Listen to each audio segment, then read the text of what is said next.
Praise lord అండి. దేవునికి మహిమ కలుగును గాక.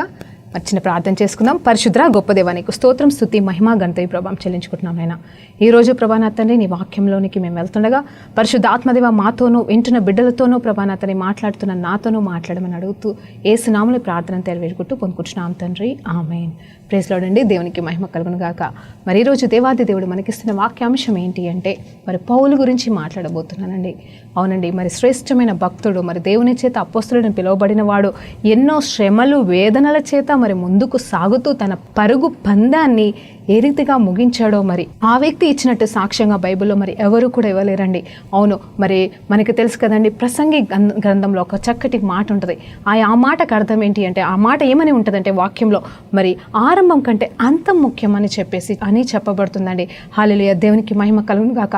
నిజమే, పౌలు భక్తుడు కూడా మరి తను ఆరంభించిన మరి రీతి ఏ రీతిగా ఉంది దేవుళ్ళో అంటే, మరి పుట్టినప్పటి నుండి అతను ఒక క్రైస్తవుడిగా అంటే యూదుడిగా ఉన్న వ్యక్తే కావచ్చు, కానీ యేసు ప్రభు గురించిన సత్యం ఎరగని వాడుగా ఉండి మరి ఆ తర్వాత యేసు ప్రభుని మరి స్వయంగా చూసి మరి దర్శించబడి ఆ తర్వాత తన కంటిలో ఉన్న మరి చీకటిని తొలగించబడిన తర్వాత ఆయన ఎంత గొప్ప సేవకుడిగా మరి దేవాది దేవునికి సాక్షార్థకరంగా జీవించాడో మనకు తెలుసు. అంత మాత్రమే కాదు, శ్రేష్టకరమైన ఎన్నో పత్రికలు రాశాడు. ఆ పత్రికలు మనము చదివినప్పుడు మనం ఎంతో దీవెనలు పొందుకుంటాం, ఎంతోగానో బలపరచబడతాం. మరి నడిపింపు కూడా మనకి ఆ వాక్యాల ద్వారా తను రాసిన మరి ఉత్తరాల ద్వారా మనం పొందుకుంటామండి. మరి ఆ భక్తుడు చెప్తున్న మాట ఏంటి అనేది అంటే, ఆయన కలిగిన గొప్ప సాక్ష్యం ఏంటి అనేది చూస్తే మరి నేను తుది వరకు మరి పరుగు పందెంలో పరిగెత్తి ఉన్నాను, నమ్మకంగా పరిగెత్తి ఉన్నాను, నా పరుగు పందాన్ని నేను ముగించి ఉన్నానని సాక్ష్యము చెప్తున్నానండి. మరి ఆ పరుగు పందెంలో మరి ఎన్నో అంశాలు ఉన్నాయి, ఎన్నో సంఘటనలు ఉన్నాయి, మరి ఎన్నో రకాలుగా ఆయన మాట్లాడుతున్నాడు. తన సాక్ష్యాన్ని పదే మరి రాజుల ఎదుటనో, అధికారుల ఎదుటనో, మరి సేతాధిపతుల ఎదుటనో ఆయన చెప్పుకుంటున్నాడు. అదే ఆయన జీవితంలో సాక్షార్థకరంగా ఉంది. అంత మాత్రమే కాదు, ఎంతమంది ఆయనని చంపడానికి వచ్చినాను, ఎంతమంది ఆయనని కొట్టడానికి వచ్చినాను, ఎంతమంది ఆయనని నాశనం చేయడానికి వచ్చినాను, అతని తల మీద ఉన్న ఒక వెంట్రుకను కూడా పీకలేకపోయారని కూడా ఆయన చెప్తున్నాడండి. అంత మాత్రమే కాదు, ఆయన పరుగు పందాన్ని ముగించి దేవునికి మరి అత్యున్నతమైన రీతిగా మరి మహిమలో ఆయన పాలుభాగస్తుడైనాడని మనకి తెలుసండి.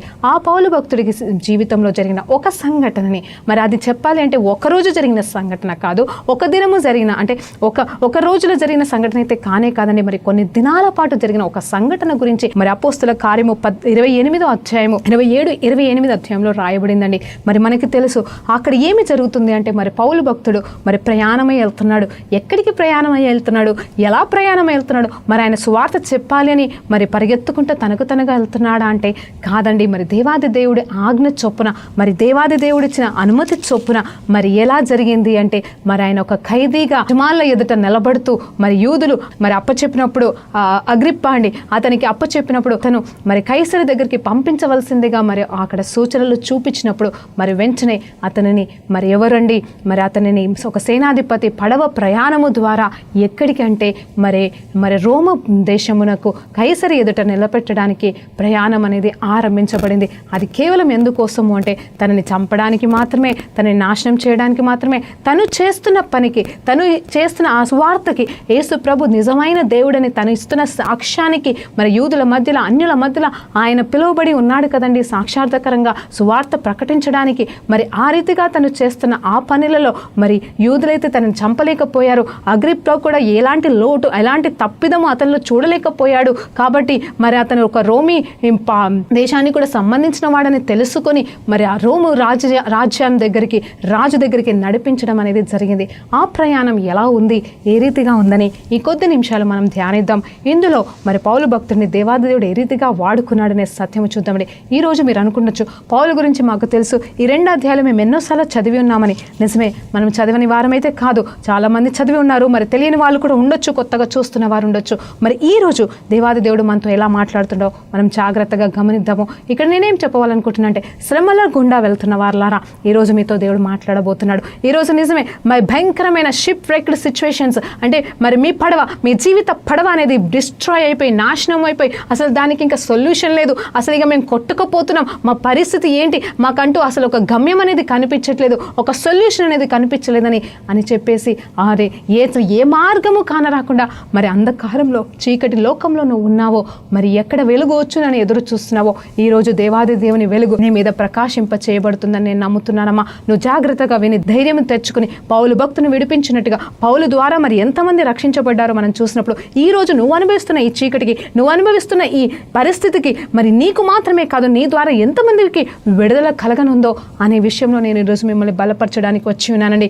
దేవునికి మహిమ కలుగును గాక. మరి ఇక్కడ మాట్లాడుతున్నాను మరి 27వ అధ్యాయము 28వ అధ్యాయంలోకి వెళ్ళి మరి వచనంగా మరి నేను చెప్పబోతున్నాను, కానీ ఇక్కడ చదవనండి. మరి మీరు చదివి వచ్చిన వారైతే దయచేసి మరి బైబిల్ గ్రంథంలో ఈ అధ్యాయాలు తర్వాత చదవమని మిమ్మల్ని వేడుకుంటున్నాను. మరి అక్కడ జరుగుతున్న సంగతి ఏంటంటే మరి వారందరూ కూడా ఒక ఓడ ఎక్కి మరి ఇటలీ పట్టణంలోకి వెళ్ళడానికి ఒక పడవని చూసుకున్నారు. మరి ఎన్ని పడవలు మార్చారని చూస్తే ఆ 2 అధ్యాయాలలో ధ్యానించినప్పుడు కనీసం ఒక 4-5 పడవలు వాళ్ళు మార్చాల్సి వచ్చింది, 4-5 చోట్ల వాళ్ళు ఆగాల్సి వచ్చింది. మరి ఆ పేర్లు ఉచ్చరించడానికి కూడా నాకు నోరు తిరగదు. కానీ మరి నేను చెప్పాలనుకుంటుంది ఏంటి అంటే మరి జాగ్రత్తగా వినండి. మరి ఇక్కడ చెప్తున్న మాట ఏంటంటే వాళ్ళు ఇటలీ పట్టణానికి వెళ్ళలాగన మరి ఒక పడవైతే ఎక్కారు. మరి భయంకరమైన గాలులు తుఫాన్లు అయితే అక్కడ వస్తున్నాయి. అంత మాత్రమే కాదు, భయంకరమైన వేదన కూడా కలిగి ఉంటుంది. ఎలాంటి వేదన తెలుసా అండి? మరి పౌలు భక్తుడు స్వార్థ ప్రకటించడానికి సంతోషంగా వెళ్ళట్లేదు, కానీ మరి దేవాది దేవుడైతే మరి ఆ ప్రణాళిక కలిగి ఉన్నాడు. అది మనకి తర్వాత అర్థమై ఉంటుంది, పౌలు భక్తుడికి తర్వాత అర్థమై ఉంటుంది. కానీ ఆయన ఒక పట్టినబడిన వాడిగా మరి ఖైదీగా తనతో పాటుగా ఇంకా వేరే ఖైదీలు కూడా అక్కడ ఉంటుండగా ఆ పడవలో ఉంటుండగా ఒక సైనాధిపతి మరి ఆధ్వర్యంలో మరి ప్రయాణం అనేది పౌలు బంధకంలో ఉన్నాడండి. మరి ఆయన కాలు చేతులు కట్టబడి ఉండవచ్చు. మరి ఆయన దూకి ఒకవేళ ఈత వచ్చినను మరి దూకి వెళ్తాడేమని అని భయపడి మరి కట్టివేసిన పరిస్థితిలో ఉన్నాడు. మరి ఆ పడవ ప్రయాణము ఎన్ని రోజులు జరుగుతుందనే చూస్తే ఆల్మోస్ట్ మరి నాకైతే తెలియదండి, కానీ నేను అనుకుంటున్నాను ఇంచుమించు ఒక 6 నెలలన్నా, ఇంచుమించండి నేను కరెక్ట్గా చెప్పట్లేదు, 6 నెలలన్నా ఆ పడవ ప్రయాణంలో వారు ముందుకు సాగి ఉంటారు. అది ఒక్క పడవ కాదండి, మరి ఎన్నోసార్లు పడవలు మార్చబడ్డారు. ఆగుతూ ప్రయాణం అనేది జరుగుతుంది. మరి ఆ పడవ ప్రయాణంలో మధ్యలో జరిగిన ఒక సంఘటన మనం జ్ఞాపకం చేసుకుందాం. మరి 10వ వచనానికి వచ్చేసరికి 27వ అధ్యాయము 10వ వచనానికి వచ్చేసరికి అక్కడ పౌలు భక్తుడు చెప్తున్నాడు, అంటే భయంకరమైన తుఫాన్లు, ఎదురు గాళ్ళు వస్తున్నాయి, పడవ ముందుకు సాగలేని పరిస్థితిలో ఉంది. అప్పుడు పౌలు భక్తుడు వారితో చెప్తున్న మాట ఏంటి అంటే కేవలం సరుకులు మాత్రమే, ఓడకు మాత్రమే నష్టం కాదు కానీ ప్రాణాలు కూడా మరి పోతాయని చెప్పేసి క్లియర్గా ఆయన చెప్తున్నాడు. ఆ సమయంలో ఆ శతాధిపతి పౌలు మాటని ఒప్పుకోలేదు, కానీ మరి అక్కడ ఉన్న ఆ పడవ నావికుడైన ఆయన మాటలు నమ్మి మరి ఆయన ఎలా చెప్తే అలా మరి ముందుకు సాగుటకు మరి వాళ్ళు ఇష్టపడ్డారు. కానీ కొంత దూరం వెళ్ళిన తర్వాత వారు కనీసం ఫినిక్స్ కన్నా వచ్చి అక్కడన్నా నిలబడితే చాలు అని చెప్పేసి ప్రయత్నం చేశారు. కానీ అక్కడ కూడా నిలవలేకపోయారు. వారి ప్రయత్నాలు, వారి ఆలోచనలన్నీ కూడా విఫలమైపోయి మరి చివరికి ఎలాంటి పరిస్థితి వచ్చిందంటే మొత్తం కొట్టుకుపోయే పరిస్థితి వచ్చింది. భయంకరమైన కొండలు అడ్డం వస్తున్నాయి, రాళ్ళు అడ్డం వస్తున్నాయి. అంత మాత్రమే కాదు, తుఫాను ఎదురు గాలులతో అసలు ఎలా అంటే అసలు కనీసం ఒక్కరు కూడా బ్రతికే ఆనవాళ్ళు లేవండి. అది ఇంచుమించు కొన్ని దినములంట. మరి ఇక్కడ బైబిల్ చెప్తుందంటే 14 రోజుల పాటు అంటే ఉపవాస దినములుగా వారు పాటించాల్సి వస్తున్న పరిస్థితి వచ్చింది. ఆ సమయంలో మరి 276 మంది కూడా ఆ పడవలో ఉన్నారని కూడా రాయబడుతుందండి. మరి ఒక సమయానికి వచ్చేసరికి దేవాది దేవుడు మరి పౌలు భక్తుడికి మాట్లాడుతున్న మాట ఏంటంటే దూత ద్వారా పలికిన మాట ఏంటి అనేది చూస్తే, ఇదిగో నీవు కైసరి ఎదుట, మరి నేను 24వ వచనం చదువుతున్నానండి, నీవు కైసరి ఎదుట నిలవబడవలసినది ఉన్నది కాబట్టి ఇదిగో నీతో కూడా ఓడలో ప్రయాణమై పోవచ్చున్న వారందరినీ దేవుడు నీకు అనుగ్రహించి ఉన్నాడు అని నాతో చెప్పుచున్నాడు. చూడండి ఇక్కడ ఏం చెప్తున్నాడంటే ఇదిగో నీకు అనుగ్రహించి ఉన్నాడంట. అంత మాత్రమే కాదు, నువ్వు కైసరి ముందర నిలబడాలి అని చెప్పేసి ఒక దూత వచ్చి బలపరుస్తుందంట. ఎలా బలపరుచున్నారంటే నిజం చెప్పాలంటే ఆ 14 రోజులు మరి పౌలు భక్తుడు ఎలా ఉన్నాడంటే బంధకంలో ఉన్నాడు. వారికి జ్ఞానం ఇస్తున్నాడు, అంటే నడిపింపు, ఇలా చేయండి అలా చేయండి అని చెప్తున్నాడు. కానీ ఆయన మాట ఎవరు వినట్లేదు. కానీ ఆయన ప్రార్థన చేసుకుంటున్నాడు. ఒక సాక్షాత్కరమైన జీవితం అయితే అతను జీవిస్తుండొచ్చు. మరి మిగతా వాళ్ళు ప్రయత్నాలు చేస్తుండొచ్చు, బాధపడుతున్నారో, ఏడుస్తున్నారో, మరి కొట్టకపోతున్నామని మరి ఏ అంగలారుస్తున్నారో తెలియదు. కానీ పౌలు భక్తుడు అయితే ప్రార్థనలోనే గడుపుతున్నట్టుగా అర్థమవుతుంది. మరి ఆ రాత్రి మరి కైసరు ముందరను నిలబడవలసిందని దూత ద్వారా దేవుడు నాతో మాట్లాడి ఉన్నాడని చెప్పేసి ఈ దర్శనాన్ని మరి వారందరికీ చెప్పడం జరిగింది. అప్పుడు వాళ్ళు ఈ మాటను బట్టి ధైర్యము తెచ్చుకొని ఆ క్షణం నుండి పౌలు చెప్పినట్టుగా వినడానికి ఒప్పుకున్నారు. ఆ తర్వాత ఇదిగో మీరు 14 రోజుల నుండి, జాగ్రత్తగా వినండి, 14 రోజుల నుండి ఉపవాసం ఉన్నారు కాబట్టి ఏమి తినలేదు. కాబట్టి మీకోసము మరి అలాగే పడవ మేలు కోసము కూడా మనం ఆహారము తిందామని చెప్పేసి అంత మాత్రమే కాదండి. చూడండి ఇదిగో 30 35వ వచనాన్ని మనం చూసినప్పుడు మీలో ఎవరి తల నుండి అయినను ఒక తల వెంట్రుకకు కూడా రాలదని దేవాది దేవుడు నాతో చెప్తున్నాడు. మరి ధైర్యము తెచ్చుకొని నెమ్మది కలిగి మీరు భుజించండి అని చెప్పి అంత మాత్రమే కాదు, వారి ఎదుటనే హల్లెలూయా చూడండి ఎంత సాక్షిగా నిలబడుతున్నాడంటే అక్కడ అన్యులు ఉండొచ్చు, మరి అక్కడ నిజం చెప్పాలంటే దొంగలు ఉన్నారండి, ఖైదీలు ఉన్నారండి అతనితో పాటుగా. మరి ఎంతమంది నిజమైన నాయకులు అక్కడ ఉన్నారో, మరి నడిపించే వాళ్ళు ఎంతమంది ఉన్నారో, నార్మల్గా ప్రయాణం చేసే వాళ్ళు ఎంతమంది ఉన్నారో, కానీ నిజంగా చెప్పాలంటే అతనితో పాటు కొంతమంది ఖైదీలు కూడా ఉన్నారు. వీరందరి ఎదుట మరి ఆయన రొట్టెను పట్టుకొని అందరి ఎదుట ఏం చేస్తున్నాడో దేవునికి కృతజ్ఞతాస్తుతులు చెల్లించి తను విరిచి హల్లెలూయా చూడండి యేసు ప్రభు లాగా విరిచి మరి తను తిని ఇతరులకి పంచిపెట్టడం జరిగింది. దానివలన ఏం జరిగింది తెలుసా అండి, మరి చాలా బరువు అనేది తగ్గిపోయింది. వాళ్ళు భోజనం చేసిన తర్వాత మరి వాళ్ళ దగ్గర ఉన్న ధాన్యపు సంచులన్నింటినీ మరి పడవ నుండి మరి సముద్రంలో వేసినప్పుడు మరి పారవేసినప్పుడు ఆ పడవ బరువు కూడా తగ్గిపోయి మరి వాళ్ళ ప్రయాణము కొంచెం తేలికగా అయినట్టుగా కూడా మనకి ఇక్కడ వాక్యం చెప్తుందండి. అంత మాత్రమే కాదు, ఆ తర్వాత మరి అక్కడ సంఘటన మరి అక్కడ తుఫాను గాలులు అయితే ఆగలేదండి.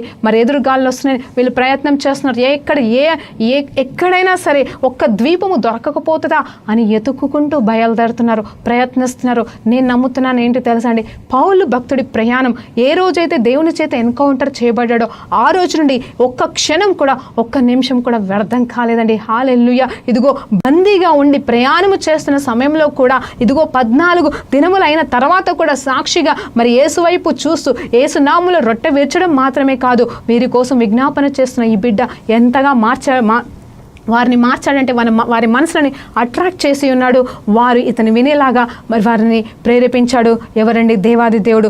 ఆ తర్వాత చూసినప్పుడు మరి ఒక సంఘటన, ఒక స్థలానికి వచ్చేసరికి మరి వీరందరూ మరి ఇక్కడ ఒక ద్వీపం వస్తుంది. అప్పుడు వీళ్ళందరినీ మరి అంటే దేవుడు మెల్లమెల్లగా నడిపిస్తున్నాడు కదండి, మరి ప్రొటెక్షన్ అయితే ఉంది. మరి దేవుడు ఆయనకిచ్చిన వాగ్దానం చొప్పున మరి ఆ 276 మంది ప్రొటెక్ట్ చేయబడుతున్నారు. ఒక్కసారి ఆలోచించేద్దామా, ఒకవేళ పౌలు భక్తుడే ఆ పడవలు లేకపోతే నేను అనుకుంటాను తుఫాన్ అయితే ఆగిపోదండి. తుఫాన్ అయితే ఖచ్చితంగా ఆ సమయంలో ఆ కాలంలో రావాల్సిందే, కానీ ఎందుకంటే అది వర్షాకాలం అని క్లియర్గా బైబిల్ చెప్పబడుతుంది కాబట్టి ఖచ్చితంగా ఆ తుఫాన్ ఉంటుంది. ఖచ్చితంగా 275 మంది అంటే పౌల్ని తీసేస్తే వాళ్ళందరూ చచ్చిపోయేవాళ్ళు. కానీ ఈ బిడ్డని బట్టి, పౌలు అనే వ్యక్తిని బట్టి దేవాది దేవుడు వారిని ఏ రీతిగా కాపాడుతున్నాడంటే మరి అంత గొప్ప సాక్షార్థకరమైన జీవితం కలిగిన పౌలు భక్తుడు మరి ఎంతగా వారిని నిలబెట్టున్నాడో ఒకసారి చూస్తున్నామండి మనం ఇక్కడ. అంత మాత్రమే కాదు, ఆ తర్వాత చూసినప్పుడు మరి ఒక సమయం వచ్చింది, మరి ద్వీపానికి దగ్గరికి వస్తున్నారు. ఆ ద్వీపానికి దగ్గరకు వచ్చినప్పుడు మరి వీళ్ళు ఈ బంధకంలో ఉన్న వాళ్ళందరినీ కూడా మరి వీళ్ళు ఎక్కడైనా తప్పిపోతారేమో, మరి ఖైదీలు పారిపోతారేమో, అప్పుడు మరి రాజుకి మేమేం సమాధానం చెప్తామని చెప్పేసి ఈ సేనాధిపతి ఏం చేశాడంటే మరి వాళ్ళని మరి చంపడానికి కూడా, అంటే అక్కడ ఉన్న వాళ్ళందరూ కూడా మరి రాజుకు సంబంధించిన వాళ్ళంతా వీళ్ళందరినీ చంపేద్దామా, పారిపోవడం కంటే చంపడం బెటర్ కదా అని చెప్పేసి చంపడానికి ప్రయత్నిస్తున్నప్పుడు అక్కడున్న సేనాధిపతి హల్లెలూయా మరి తనకు కలిగిన మంచి మనసును బట్టి ఇదిగో పౌలు యొక్క జీవిత విధానాన్ని ఆ కొన్ని రోజులు చూసిన దాన్ని బట్టి ఏం చెప్తున్నాడంటే వాళ్ళని చంపకుండా ఆపివేశాడు. ఎవరి కోసం తెలుసా అండి? వాళ్ళ కోసం కాదు, కానీ పౌలు భక్తుడి కోసం అంట. చూడండి, ఈ ఒక్క వ్యక్తి ద్వారా మరి మిగతా ఖైదీలు కూడా బ్రతికించబడ్డారు, కాపాడబడ్డారు.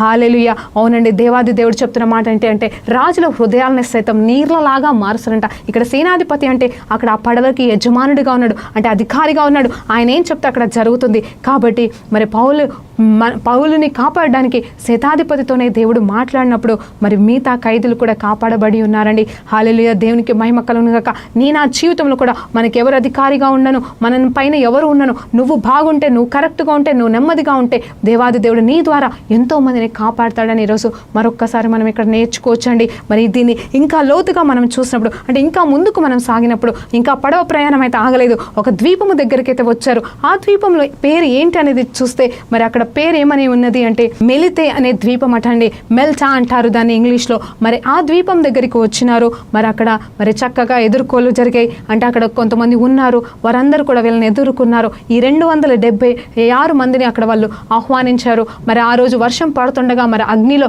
మరి అంటే వేడి కోసం అని చెప్పేసి పౌలు భక్తుడు ఏం చేశాడంటే మరి అక్కడ వెచ్చదనాన్ని కాల్చుకోవడానికి మరి పుల్లలు ఏరి మరి నిప్పు పెట్టినప్పుడు మరి అక్కడ ఒక అద్భుతమైన సంఘటన జరుగుతుంది. చూడండి, అక్కడ నుండి ఆ ప్రయాణంలో ఎలా మార్చబడుతున్న ఈ సంఘటనలు చూస్తే దేవుడు ఏ రీతిగా నడిపిస్తున్నాడు.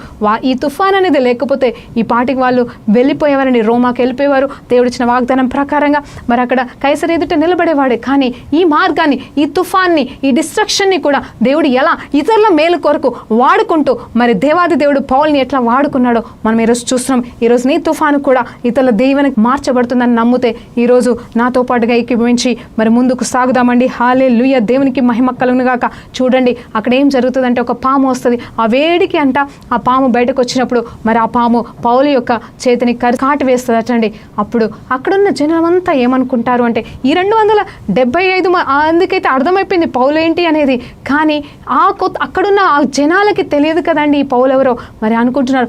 కాకపోతే అందరి దృష్టిలో ఆయన ఇంకా ఖైదీగానే ఉన్నాడు, బంధకములతోనే ఉన్నాడు. కాబట్టి చూడండి అంత భయంకరమైన మరి తుఫాను వచ్చినప్పుడు మరి అక్కడ కూడా అక్కడ నుండి తప్పించుకుని వచ్చినను దేవాది దేవుడు ఈయన ఎంత అన్యాయస్తుడు, ఎంత దుర్మార్గుడు, అందుకోసమే దేవాది దేవుడు మరి ఈయనని ఇక్కడ నాశనం చేయాలని ఆ పామును మరి అనుమతించాడని చెప్పేసి వాళ్ళు అనుకుంటున్నారటండి. కానీ అక్కడ జరిగిన సంఘటన ఏంటంటే కొద్దిసేపు అయిన తర్వాత అసలు ఆ పాము అగ్నిలో పడేసి కాల్చబడింది. కానీ ఇక్కడ పౌలుకి అసలు ఏమీ కాలేదు.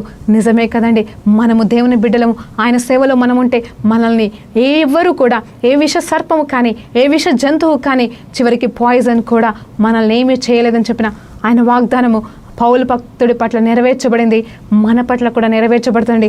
అవును, ఈ మాటకు అర్థం ఏంటంటే ఆ తర్వాత ఎప్పుడైతే వాళ్ళు చూస్తున్నారు 1-2 గంటలైంది, అదేంటి పాము కరిసింది కదా, చనిపోవాలి కదా, ఈయన శాపగ్రస్తుడు కదా, ఈయన అన్యాయస్తుడు కదా, ఈయన దొంగ కదా అని వాళ్ళు ఎదురు చూస్తున్నారు. కానీ అసలు ఏమీ కాల, అక్కడ చూస్తే పామే చచ్చిపోయింది. కానీ ఈ పౌలు భక్తుడు మాత్రం మంచిగా ఉన్నాడండి. మరి వెంటనే వారు పలుకుతున్న మాట ఏంటి తెలుసా? 28వ అధ్యాయం 6వ వచనం 7వ వచనాన్ని చూసినప్పుడు ఇతడు ఒక దేవత అని మరలా మార్చుకుంటున్నారు వాళ్ళ ఆలోచన. ఈ మాటల్ని చూడండి, చూసింది ఒకటి, వాళ్ళు అనుభవించింది ఒకటి. 2-3 గంటల్లో మరి ఆ పౌలు భక్తుడు ఏంటి అనేది వారికి అర్థమైపోయింది. నేను అనుకుంటున్నాను అక్కడితో ఆగిపోలేదు. తర్వాత చూసినప్పుడు అక్కడ రాజు ఉన్నాడండి.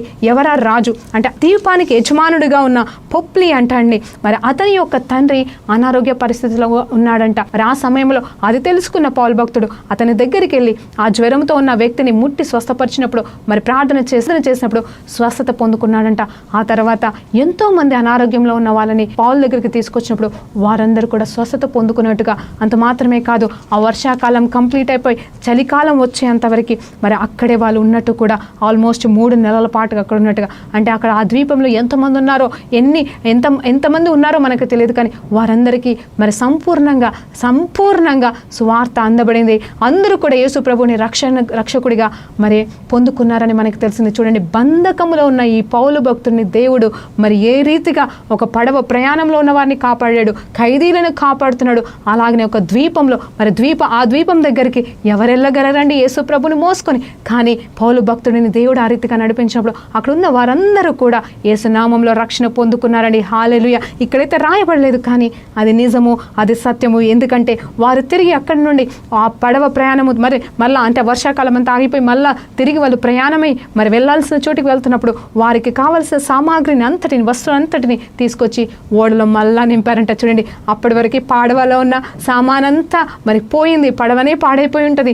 కానీ దేవాది దేవుని నామంలో మరలా కొత్త పడవ వచ్చిందేమో నాకు తెలియదు. మరి ఆ పడవంతా కూడా కావాల్సిన సామాగ్రితో వచ్చి నింపబడింది. అదే 276 మంది మరలా ప్రయాణం వెళ్ళిపోతున్నారు. ఒక్కరు కూడా చావలేదు, ఒక్కరి తల వెంట్రుక కూడా రాలబడలేదండి. హల్లెలూయా, దేవునికి మహిమ కలుగును గాక. ఈ మన జీవితంలో కూడా ఇలా చూసుకుంటూ వెళ్తే మన సమస్యలు కూడా ఎంతో పెద్దవండి. ఆలోచన చేస్తే దీని నుండి నేను బయటకి రాగలనా? చూడండి, అసలు ఛాన్స్ ఉందా? పౌలు భక్తుడు పడవలో మునిగి కొట్టకపోవడమే ఒక ఎత్తు అయితే అక్కడ చంపబడాల్సిన పరిస్థితిలో సేనాధిపతి కాపాడడం రెండో సంఘటన అండి. పాము చేత కరవబడినప్పుడు మరే చనిపోవడం కూడా ఒక సంఘటన. కానీ మూడు చోట్ల కూడా చూస్తే దేవాది దేవుడు తన పక్షాన ఉన్నాడని మరి గెలిపించాడండి పౌలు భక్తుడిని. మరణం అనేది ఆయనని ముట్టలేదు.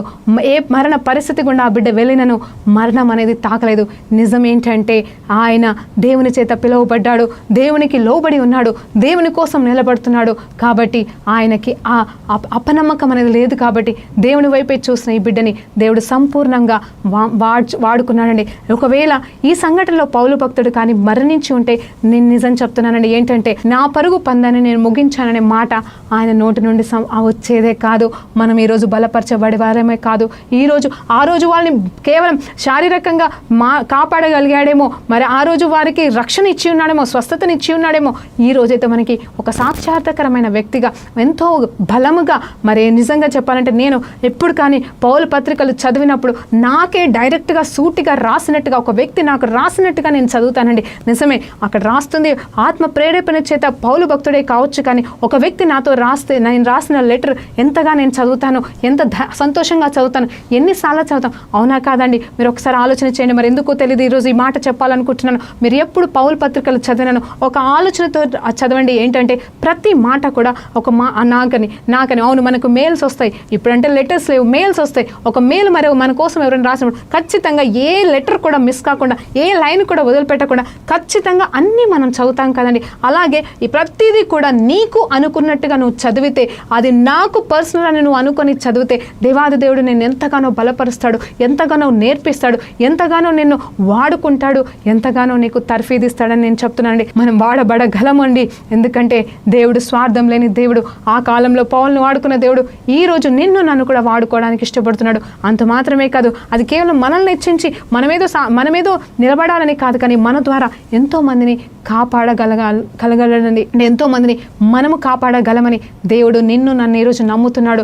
మరి నీకున్న సమస్యను బట్టి, నీకున్న తుఫాన్లను బట్టి, నీకున్న ఈ భయంకరమైన అప్పుల బాధే కావచ్చు, భయంకరమైన అనారోగ్య పరిస్థితులే కావచ్చు, అది ఏ మరణ పరిస్థితి అయినా కావచ్చు, అది ఏ పరిస్థితిలో నువ్వు ఉన్నావా, భార్య భర్తలు విడిపోయే గొడవల మధ్యలో నువ్వు ఉన్నావా, ఇది ఇంత ఇక దీనికి సొల్యూషన్ అనేది లేదని చేతులు ఎత్తేసి ఉన్నావా, నువ్వు ఆగిపోయావా, ఇదిగో నువ్వు అంతమైపోయావా. కానీ దేవుడు చెప్తున్నాడు, ఇదిగో నేను నూతనమైన కార్యాలు నేను చేయబోతున్నాను చెప్తున్నాడు. హల్లెలూయా. నోవా కాలంలో మరి ప్రళయం వచ్చిందండి. హల్లెలూయా. నోవా కాలంలో కూడా ప్రళయం వచ్చింది, కానీ దేవుడిచ్చిన వాగ్దానం ప్రకారంగా పడవ కొట్టకపోలేదా అండి? పడవైతే కొట్టకపోయింది. నిజం చెప్పాలంటే హల్లెలూయా. పడవలో ఉన్న వారికి మాత్రమే ఏమీ కాలే, ఇది గుర్తుంచుకోండి. హల్లెలూయా. తుఫాన్ వచ్చింది, పడవ కొట్టకపోయింది, ఉన్న స్థలంలో లేదు, ఎక్కడికో వెళ్ళింది. మన జీవితంలో కూడా మనం కొట్టకపోతామేమో, మనం వెళ్ళిపోతామేమో. ఇక్కడ పడవ కొట్టకపోలేదండి, పౌలు విషయంలో కొట్టకపోతుంది, నాశనం అయిపోతుంది, అసలు పడవ అనేది లేకుండా పోయిండొచ్చు లాస్ట్కి వచ్చేసరికి. కానీ పడవలో ఉన్న ఏ ఒక్కరికి కూడా ప్రాణ నష్టం కలగదు. ముందైతే పౌలు అలాగే చెప్పాడు, ఇదిగో ఇలా మనం చేస్తే మాత్రం మరి మనమందరం నాశనం అయిపోతాం అన్నప్పుడు వాళ్ళు వినలేదు. కానీ రెండోసారి దేవాది దేవుడు మాట్లాడినప్పుడు మరి ఆయన వెంటనే ఆ మాటని మరి వాళ్ళకి చెప్పినప్పుడు ఆ మాటని దేవుడు నెరవేర్చాడు. ఈరోజు నా జీవితంలో కూడా ఈరోజు మరి దేవుని బిడ్డగా ఈరోజు మీతోనే చెప్తున్నాను, మీరున్న పరిస్థితిలో మీరు మునగనే మునగరు, మీరు చావనే చావరు, మీ నెత్తి మీద ఒక్క వెంట్రుక కూడా పేరుకి వేయబడదండి. నేను చెప్తున్న మాటలు ఇవి దేవుని మాటగా, దేవుని ఆత్మచేత నింపబడుతూ నేను చెప్తుండగా మీరున్న సమస్య నుండి బయటకి రాబోతున్నారు. ఎలా తెలుసా అండి? కేవలం మీకు మాత్రమే జవాబు కాదు, మీ చుట్టూ ఉన్న వారికి. అవును, ఆ పరిస్థితి గుండా వెళ్తున్న వారు ఇంకెంతమంది ఉన్నారో మీతో పాటుగా, ఆ వారికి దీవెన ఉంటుంది, వారికి ఆశీర్వాదం ఉంటుంది. అలాగనే మీకు అంతకంటే గొప్ప దీవెన ఉంటుంది. ఎందుకంటే ఇక్కడ పౌలు భక్తుడిని దేవుడు ఘనపరిచాడండి, హెచ్చించాడు. మరి అంత మాత్రమే కాదు, వారికి ఎంత సపోర్ట్ చేశారు తెలుసా? ఈ సేనాధిపతి అక్కడ ఉన్న వారంతా, అక్కడికి వెళ్ళినా ఏ ద్వీపానికి వెళ్ళినా యూదులైతే ఉన్నారండి. జాగ్రత్తగా గమనించండి, యూదులైతే ఉన్నారు. ఆ యూదుల దగ్గరికి వెళ్ళి యేసు ప్రభు గురించి చెప్పడానికి పర్మిషన్ ఇచ్చి, నువ్వు వెళ్ళవయ్యా, ఇదిగో నీ మనుషులు ఉన్నారా, వెళ్ళి కలిసిరానే ఫ్రీడమ్ ఇచ్చారటండి. హల్లెలూయా. దేవునికి మహిమ కలుగును గాక. ఇదిగో ఒక ఖైదీకి మరి అంత గొప్ప ధన్యత ఇచ్చి ఉన్నారు అంటే అది కేవలం దేవుడిచ్చిన కృప. ఆ కృపని బట్టే పౌలు భక్తుడు ముందుకు సాగగలిగాడు. ఆ మాట చెప్తున్నాడు ఏంటంటే, నా పరుగు పందాన్ని నేను ముగించానని చెప్తున్నాడు. ఈరోజు మన జీవితంలో కూడా ఎన్నో విషయాలు ఉంటాయండి. ఆ మాటకు వస్తే నా గురించి నేను ఒక మాట చెప్పాలనుకుంటున్నాను. మీ అందరికీ తెలుసు, నేను చనిపోవాల్సిందా, నేను బతికి ఉన్నాను. ఈ పరిచర్య చేస్తున్నానంటే కేవలం నేను ఒక టీవీ ప్రోగ్రాం ద్వారా రక్షణ పొందుకుని మరలా టీవీ ప్రోగ్రాం ద్వారా నువ్వు వాడబడతావని దేవుడిచ్చిన వాగ్దానం బట్టి ఈ టీవీ ద్వారా నేను రావడం జరిగింది. ఈరోజు 2 సంవత్సరాల నుండి నేను ఈ పరిచర్యలో ఉన్నాను, కానీ నా వల్ల కావట్లే, నా భారం పెరిగిపోతుంది. దేవా, ఇది నా శక్తికి మించింది, నాకు సంఘం అంటూ లేదండి, నాకంటూ ఏ సోర్స్ లేదు, నేను జాబ్ కూడా చేయట్లే, ప్రతి అడుగు కూడా ఆయన చెప్పిన మాట ప్రకారంగా నేను ముందుకెళ్తున్నాను. దేవా, ఇంకా నా వల్ల కాదు అని చెప్పేసి నేను ఆపివేయడానికి ప్రయత్నించాను. నిజం చెప్తున్నానండి, ఇది నాకు ఈ ఛానల్ ద్వారా, అంటే నేను ఇక్కడ వాక్యం చెప్పడం అనేది ఇది నాకు మరొక్కసారి ఆ పడవ ప్రయాణం లాగా, అంటే అంతగా పోల్చుకునే అంత దాన్ని కాదు, కానీ మరొక్క తిరిగి ఆరంభం, నూతన ఆరంభం లాంటి పరిస్థితి. గత వారంలోనే నేను ఛానల్ వాళ్ళకి ఫోన్ చేసి ఇంకా చాలు నేను చేయలేకపోతున్నానని చెప్పినప్పుడు దేవాది దేవుడు నాతో మాట్లాడాడు, నువ్వు కొనసాగించుతావని. దేవా, నాకే సోర్స్ లేదు, నువ్వు తప్ప, నువ్వు చెప్తే నేను చేస్తాను, కానీ నా వల్ల ఏది కాదని నేను అడిగినప్పుడు దేవుడు ఏం చెప్పాడు తెలుసా? ఇదిగో నువ్వు మాత్రం అపనమ్మకం లేకుండా ముందుకు సాగు, నువ్వు నిలబడు, నువ్వు వెళ్ళి వాక్యం చెప్పు, అని అడిగినప్పుడు నేను నిలబడ్డానండి. నేను మరలా ఆపిన ప్రోగ్రామ్ని ఆపుతున్నానని చెప్పిన అదే నోటితో నేను కొనసాగిస్తున్నానని చెప్పి ఈరోజు వచ్చి మీ ముందర మరొక్కసారి వాక్యాన్ని చెప్తున్నాను. అది కేవలం దేవుడిచ్చిన మాటనే. దీనివల్ల నాకు తెలియదండి ఏం జరగబోతుందో నాకు తెలియదు, ఏ రీతిగా ఎవరికి నేను ఉపయోగకరంగా ఉంటానంటే ఎవరికి దీవెనకరంగా నేను ఉంటానో నాకు తెలియదు. కానీ నా వల్ల ఏది కాదు, కేవలం ఆయనే చేస్తాడు. ఆయన మాట్లాడకుండా ఏది జరగదు. అవును, రాజుల హృదయాల్ని సైతం ఇటీవలే మార్చే దేవుడు నా హృదయాన్ని నా వద్దు దేవా అని నేను ఆపిన విషయాన్ని కూడా దేవుడు తిరిగి ఆరంభించగలిగాడు అంటే కేవలం ఆయన ఇచ్చిన కృప అని నేను చెప్తున్నానండి. ఈరోజు మీ జీవితంలో కూడా ఏ సంఘటనలు ఆగిపోయావు అంటే నేనేమంటున్నానంటే తొందరపడి మీరు తీసుకున్న నిర్ణయాల గురించి నేను మాట్లాడట్లేదు. కానీ ఒక జ్ఞానము కలిగి ముందుకు సాగితే దేవుడు మిమ్మల్ని ఘనపరుస్తాడు, హెచ్చిస్తాడు. అంత మాత్రమే కాదు, ఆయన మిమ్మల్ని ఇంకా ఇంకా ముందుకు తీసుకెళ్ళడానికి ఎంతో ఆలోచన ప్రణాళిక కలిగి ఉన్నాడు. నేను ఒకరోజు కొన్ని సంఘటనల విషయంలో ఎదురు చూస్తున్నప్పుడు ఇలాగే దేవుడు మాట్లాడుతున్నాడు, ఏంటి ప్రభా నేను అనుకున్నది జరగట్లేదు కదా, ఎంతకాలం నేను వెయిట్ చేయాలి అన్నప్పుడు దేవుడు నాకు ఇచ్చిన జవాబు ఏంటి తెలుసా? వెయిటింగ్ ఎంత కష్టం ఉంటుందో, చాలా కష్టం ఉంటుందమ్మా. కానీ ఈరోజు ఎంతమంది అయితే మీకు ఇంకా ఆ సంఘటన జరగట్లేదు, ఇంకెంతకాలం వెయిట్ చేయాలి, ఎంతకాలం ఎదురు చూడాలని నువ్వు నిరుత్సాహపడుతున్నావా? నాతో మాట్లాడిన దేవుడు ఈరోజు మీతో మాట్లాడుతున్నాడు. నేను ఎందుకు చెప్తున్నాను, పౌలుతో చెప్పాడండి. ఇక్కడ మిగతా 275 మందితో చెప్పలే. ఏమని చెప్పాడు? ఇదిగో నీవు కైసరి ఎదుట నిలవబడి ఉన్నది కాబట్టి నీతో కూడా ఉన్న ఏ ఒక్కరు కూడా చావరు, ఏ ఒక్కరి వెంట్రుక కూడా రాలదు అని చెప్పినట్టుగా ఈరోజు మరి నాతో మాట్లాడిన దేవుడు ఈరోజు మీతో కూడా మాట్లాడుతున్నాడని నమ్ముతుంటుండగా మరి నేనేం చెప్తున్నాను అంటే దేవాది దేవుడు గొప్ప కార్యములు చేసి మిమ్మల్ని బలపరుస్తాడు. అంత మాత్రమే కాదు, మిమ్మల్ని ముందుకు నడిపిస్తాడు. నా పట్ల విజయాన్ని ఇస్తే మీ పట్ల కూడా విజయాన్ని ఇస్తాడని దేవుడు చెప్తున్నాడండి. హల్లెలూయా, దేవునికి మహిమ కలుగును గాక. మరి ఎక్కడి వరకు వెళ్ళింది ప్రయాణం అనేది చూస్తే ఆ తర్వాత అక్కడ వాళ్ళందరూ యూదుల దగ్గరికి వెళ్తున్నాడు కదండి. మరి అక్కడ వాళ్ళకి చెప్తున్నాడు, ఏంటి నీ బంధకాలు ఏంటయ్యా, ఏంటి పౌలు అనే వాడు అందరికీ తెలుసు కాబట్టి ఆయన గొప్ప వ్యక్తి ఉన్నాడు కాబట్టి ఎందుకు నువ్వు బంధకంలో ఉన్నావు అన్నప్పుడు నేను బంధకానికి కారణం నేను క్రీస్తుని గురించిన స్వార్థ చెప్పడమే. మరి నేనైతే ఏ తప్పు చేయలేదు, ఇదిగో నన్ను కైసర్ దగ్గరికి నిలబెట్టాలనుకుంటున్నారంటే అలాంటి వర్తమానం కానీ నీ గురించి చెడు కానీ మాకు ఏమీ వినబడలేదు, ఏ వర్తమానం మాకు రాలేదు అని చెప్పేసి వాళ్ళు చెప్పడం మాత్రమే కాదు, యేసు ప్రభుని గురించి విని వారు యేసు ప్రభుని రక్షకునిగా పొందుకొని వారి జీవితాల్ని మార్చుకున్నారని. అవునండి, పెద్ద ప్రళయం వస్తుందంటే ఆ తర్వాత పెద్ద మరి దీవెన ఆశీర్వాదము గొప్ప కార్యం ఉందని మీరు నమ్మమని వేడుకుంటూ ప్రార్థనతో ముగించుకుందాం. పరిశుద్ధ గొప్ప దేవానికి స్తోత్రం, స్తుతి, మహిమ, ఘనత ప్రభావం చెల్లించుకుంటున్నాం నాయన. నిజమే తండ్రి, మా జీవితంలో ఎన్ని ఆగిపోయో ఎన్ని తుఫాన్లు ఉన్నాయో మాకు తెలుస్తుంది ఆయన. మీరు కూడా చూస్తున్నారు కాబట్టి నాయన మా జీవితంలో ప్రతి తుఫాను ప్రభా ఇతరులకి దీవెనకరంగాను, ప్రభా నా తండ్రి మీకు మహిమాకరంగాను మా జీవితంలో ప్రభా నా తండ్రి ఇతరులకి దీవెనకరమైన జీవితంగా మార్చుటకు సహాయం చేయమని వేడుకుంటూ తండ్రి కుమార పరిశుద్ధాత్మలో యేసు నామములో అడిగి వేడుకుంటూ పొందుకుంటున్నాం తండ్రి, ఆమేన్. ప్రైజ్ లార్డ్ అండి.